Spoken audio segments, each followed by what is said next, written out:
No way. I won't keep the weird experience I had while designing my website to myself. Sharing it will definitely save another newbie who wants to create his website on his own from the weird experience I had while designing mine. So in this video, I'll review 3 silly mistakes a beginner could make when creating his website on his own so that you know what to avoid when you plan to design yours. I'm Akpobo Joseph from Discreet Marketer. Let me share my journey so that you can see where I made the mistakes. And at the end of the video, I will share the vital lessons I learned from the experience I had. But I must say this up front. I'm taking 100% responsibility for my mistakes. That means I'm exempting the domain registrar I had this ugly experience with from any wrongdoing. It is entirely due to my inexperience as a beginner. It was during my digital marketing training that I realized how important a website is to any business. So being that I wanted to create a business online, I decided to get a website for myself. So I met website designers to know if they could design one for me. And it turned out that they were charging me 300,000 naira and above for a simple website. So I said to myself, why should I be paying 300,000 naira for a website that as a digital marketer, I'll need to be working on from time to time? Why don't I just learn to design a website myself? So I went to Udemy, bought some WordPress website design courses, then started learning how to design a website.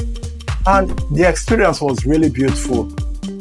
So it was time for me to design my own website. As you may know, for your website to show on search engines, you must have a domain name and a web hosting.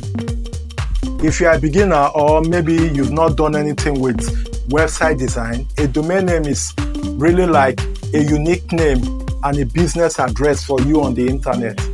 And web hosting is simply buying a space on the internet where you can save your files so that anybody who wishes to reach you through that domain name can easily access what you have stored on those files that were saved on the internet.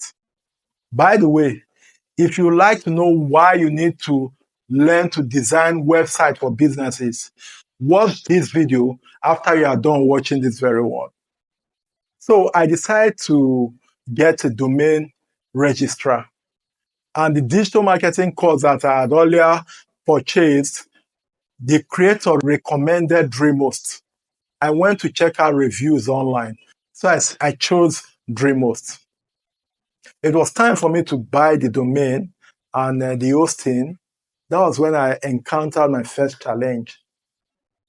There was a restriction placed on international transactions for Nigerians by CBN. So using my Naira MasterCard to make the purchase was declined. I quickly reached out to my friend in the UK to help me make the purchase. So I told him that was a mistake I made. I told him to use his details, except that he should just include my email address so that I will be the one to have the communication with DreamHost. Whenever they send a mail, it will come to me. So that was exactly what my friend did for me. But a problem started coming up. It was time for me now to connect my domain to a marketing software that I wanted to use, System.io. And it was proving very difficult. So I reached out to the DreamHost customer support. But it was funny to see that it was bots that were directing me on what to do, directing me to articles that were not helping me. No one ever mentioned that it would be easier for a camel to pass through the eye of a needle than for a newbie, a beginner, to get support from DreamHost customer support team. So I was stuck. I was frustrated because I wasn't getting any headway. I went on YouTube to find out I can do the connection, but still, I wasn't really getting the solution I needed. And it wasn't long after DreamHost sent me an email informing me that my next renewal, I was going to be charged $187. I was like, for what? So they detailed it that they are charging my account for tax. And if you could remember, I told you my friend in the UK did the transaction for me. So they are adding another $31 to it to make it $187. Something I started with $35 for both the domain name and the hosting. So at that point, I just told myself that I wasn't going to have anything to do with DreamHost.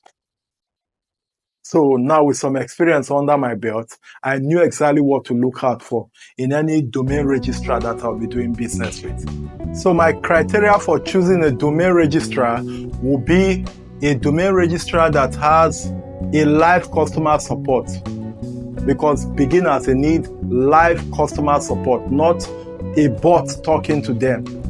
Bots will direct you to where you won't get the kind of solution you want at your level. Then again, a registrar that will accept my local transaction. Not that I want to make transaction, I'll be looking to get an account from outside to support my transaction. No.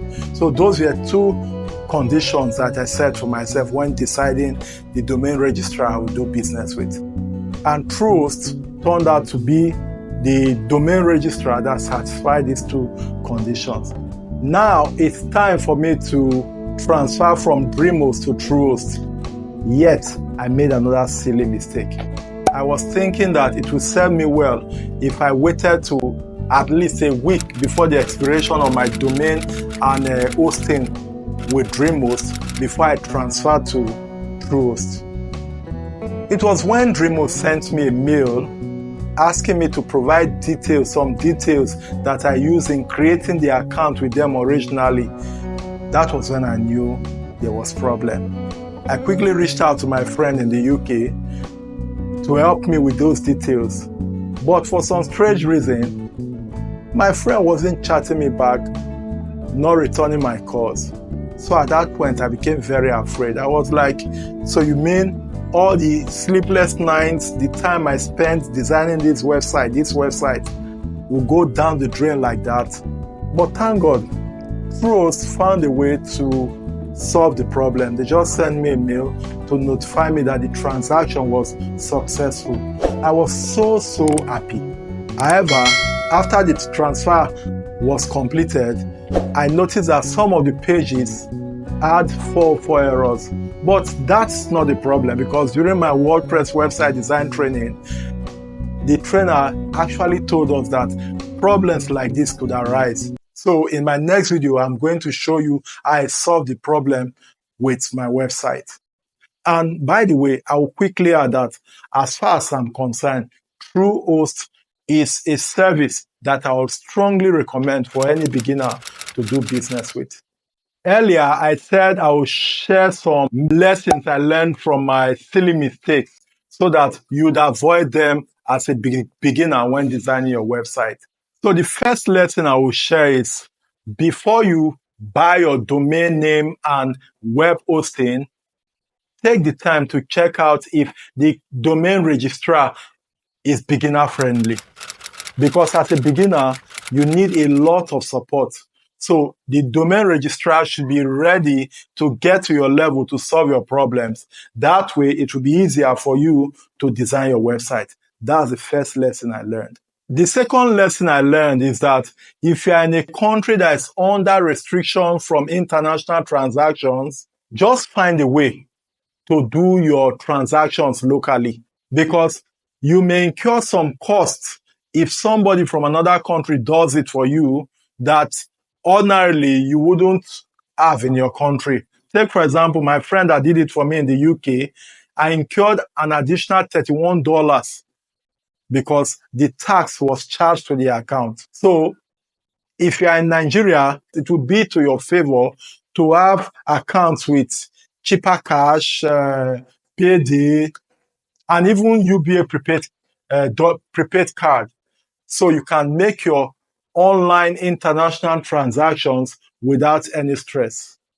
The third lesson I learned is never to start a transfer of a domain from one host to another a week before expiration. Take sufficient time to do that. Don't be in a hurry. Take some time, a month or so. It must get to the end before it expires. That's something that I learned out of the experience. Otherwise, the back and forth between the two domain registrars could give you a heart attack if you are not strong enough for that. If you think this video is going to help someone you know, kindly share it with them. If you are new to my channel, you are welcome. Do well to subscribe and turn on the bell notification so that you'll be the first to see my videos and get help in growing your business. Thanks so much for watching. I'll see you in the next video.